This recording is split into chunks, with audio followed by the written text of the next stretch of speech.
Margot, il est temps d'augmenter ton assurance en toi.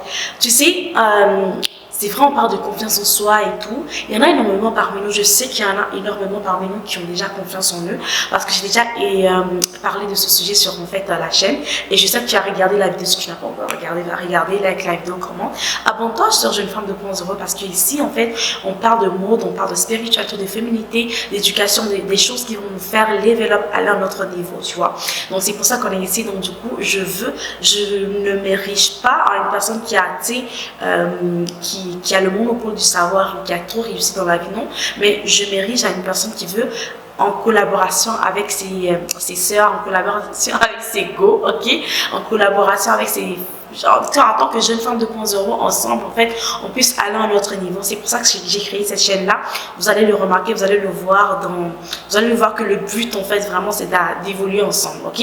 Et c'est pour ça que je fais cette vidéo aujourd'hui. Je ne veux pas apprendre quelque chose et juste me taire dessus, tu vois. Je veux le partager avec toi parce que je veux qu'on aille à un autre niveau ensemble. Surtout vraiment pour les jeunes, nous les jeunes femmes vraiment, tu sais, mais pour les plus jeunes, mettons, qui ont entre 15 ans, 18 ans, 20 ans et tout, vraiment, c'est pour qu'à votre jeune âge, à notre jeune âge, parce que voilà, je sais même pas encore, mais je sais pas là, non, donc ça va.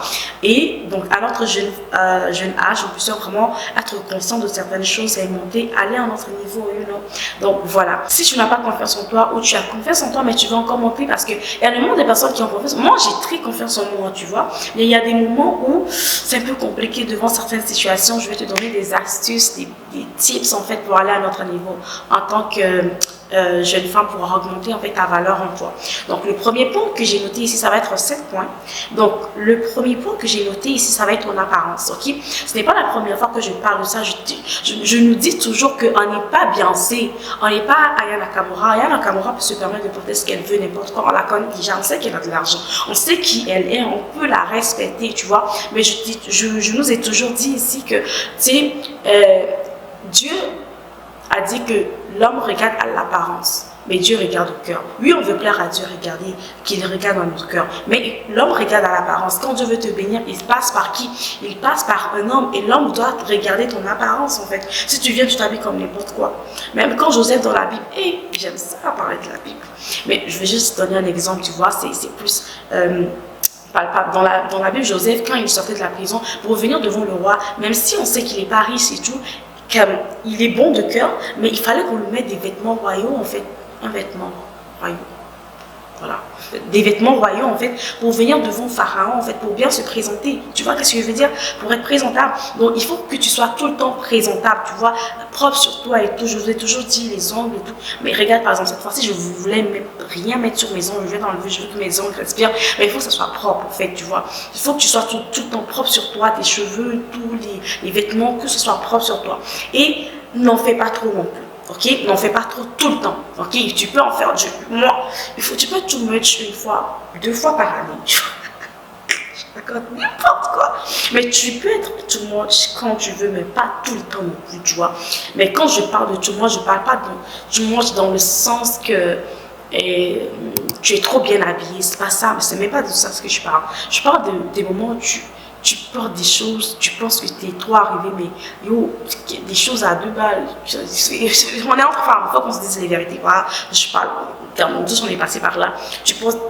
Arrête de porter des fausses marques, ok? Quand tu portes des fausses marques, c'est. Non, ok? Des marques au lieu d'écrire. J'ai vu un jour quelqu'un qui a porté une marque, ok? Au lieu que ça soit du Puma, c'est écrit Mapoupou. Ou Adidas, c'est écrit Adadas. Really, nigga? Amago, non. Là, on est plus à ce niveau, il faut qu'on arrête, ok? On n'est pas obligé de porter des marques. On sait que tu n'es pas millionnaire. On sait que tu n'es pas millionnaire. Donc, du coup, ne te bouscule pas à vouloir porter du Gucci si tu n'as pas les moyens. Et moi, je peux même avoir comme de l'argent comme ça. Ça m'est arrivé, je vois mes copines qui ont de l'argent, elles achètent des sacs de valeur et tout, ou on leur achète des sacs de valeur. Moi, j'ai cet argent-là, je peux acheter ces sacs de valeur, je préfère aller acheter le dernier ordinateur, en tout cas, quelque chose qui va m'apporter de la valeur, qui va m'emmener à un autre niveau. Parce que je veux, on est dans une phase de construction. Hey, Bro, je suis en train de trop durer là, ok? Donc voilà, c'est très important l'apparence. Il faut bien te mettre, mais être propre sur toi, mais ne pas vouloir en faire trop pour gâter la sauce. Comme mettons pour des fausses marques ou encore, je sais pas, donc il faut qu'on arrête, tu vois. Il faut que tu sois propre sur toi, tu sens bon et tout, c'est très très important. Déjà, quand tu sens bon et que tu es propre sur toi, tu as déjà une confiance de base qui règne, tu vois, c'est automatique. Deuxième point, accepte et assume tes défauts. Ok? Si tu acceptes et tu assumes tes défauts, tu sais que tu connais tes qualités, tu connais tes défauts et tu assumes tes défauts, ça fait en sorte que même si tu vois une personne qui a des qualités que tu n'as pas, des qualités que chez toi c'est vraiment des défauts que tu n'arrives pas à avoir, ces qualités que cette personne, tu ne manques pas de confiance en toi, tu n'adjuges pas forcément cette personne parce que tu sais que tu as des qualités que cette personne aussi n'a pas. C'est carrément une masterclass là. Donc tu as des qualités que cette personne forcément n'a pas. Donc, c'est très important. Il faut assumer et quand tu assumes tes défauts, tu sais où tu es fort, tu sais où tu es faible. Quand tu fais tu le sais en même temps que c'est pas ma force, il y a quelque chose de négatif qui arrive, tu dis en même temps tu gâtes là-bas, tu dis ah franchement je sais que là je suis même pas fort, donc du coup ne comptez pas sur moi. Donc tu ne te sens pas minime par rapport aux autres. Donc troisième point, ne pas toujours vouloir avoir raison, mais savoir connaître ses torts. Même si tu as raison, ok, savoir reconnaître ses torts. T'excuser même quand tu as raison, c'est très important en fait. Tu sais, des fois, même quand, mettons que, parce que, vous savez, il y a des gens qui pensent que avoir raison tout le temps est la meilleure des choses en fait. Il y a des gens qui pensent que oui, même quand j'ai tort, je force pour avoir raison. Là, c'est moi et tout. Non, en fait. C'est une bassesse d'esprit, ça, en fait. Tu vois.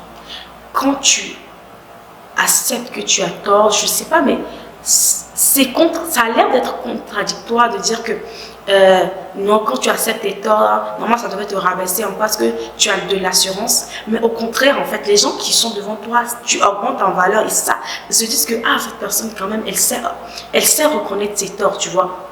Non, c'est très important. Le prochain point, c'est il faut que tu sois résiliente. Devant tes combats, il faut que tu sois résiliente. Si tu veux vraiment avoir de l'assurance en toi, ça demande du travail personnel sur toi-même. Il faut te développer personnellement. Ok? Il faut te battre pour ce que tu veux. Quand tu es dans une confrontation avec quelqu'un, il faut te battre pour ce que tu veux. Pas forcément te battre comme physiquement et tout, mais comme imposer ce que tu veux. C'est très important. Il faut te battre pour mettons, travailler sur tes projets en fait. Quand tu travailles sur tes projets, tu travailles sur toi-même, tu te développes personnellement en fait. Ça change, tu as de l'assurance en toi. Je sais pas comment expliquer, mais j'expérimente ça. Mettons, tu sais, en ce moment, je suis en train de faire cette vidéo-là. Il est 5h55 du matin. Depuis hier, je me suis réveillée à 6h. J'ai été travailler. Je suis passée faire des affaires et tout, à gauche, à droite, et tout. C'est d'autres travaux personnels aussi que je fais. À côté aussi que je fais. Après, je suis rentrée à la maison, en fait, très tard la nuit, donc vers minuit, je suis rentrée à la maison. Vers minuit, je me suis lavée, je me suis maquillée pour pouvoir préparer mon setup pour pouvoir faire la vidéo.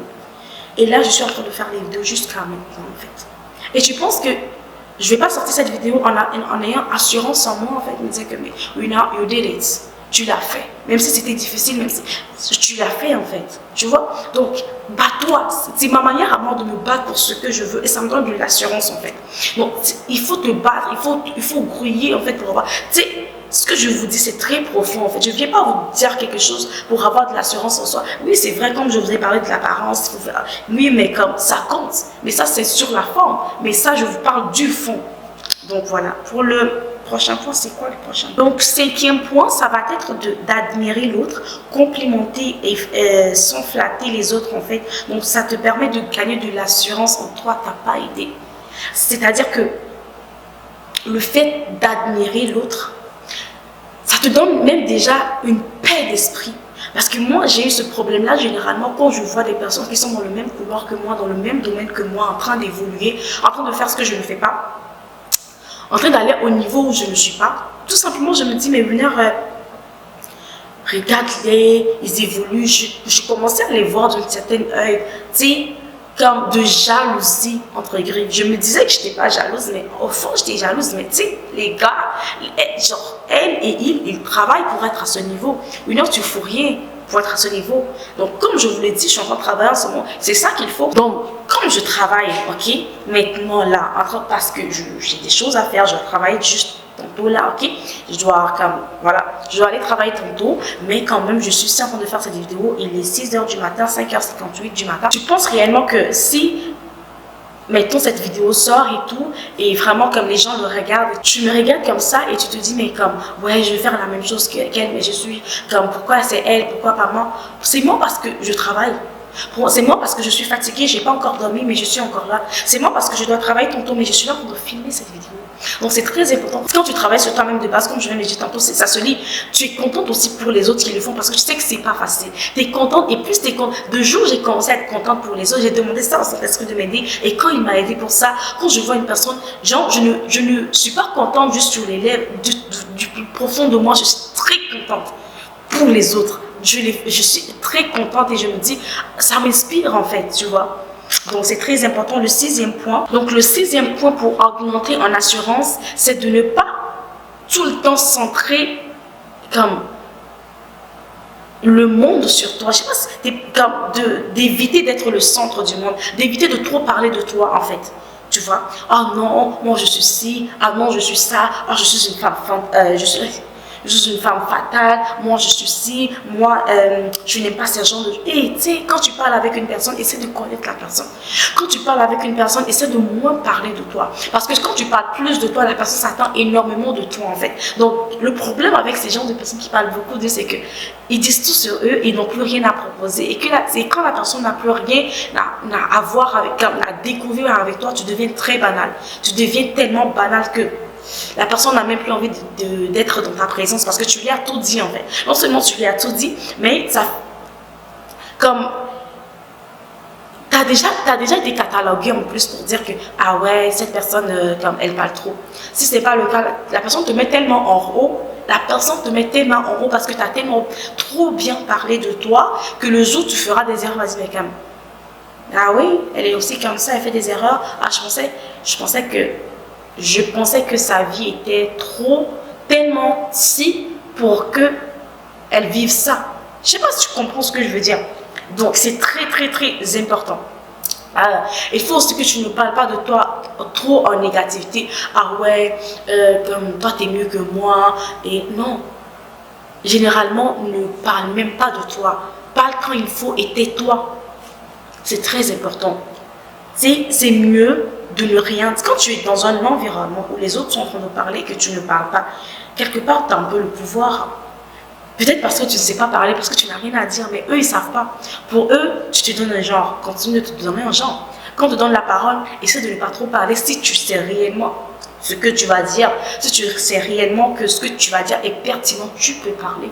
Mais si tu n'as vraiment rien à dire, mais tu veux juste te faire voir ou te minimiser pour qu'on ait pitié de toi, gars, la jeune femme 2.0 n'est pas dans cette logique-là, n'est pas dans ces bassesses-là, ok? C'est comme l'exemple d'une fille, en fait, j'ai des grandes soeurs qui chantent dans mon pays, en fait, et c'est des gens très très connus, en fait.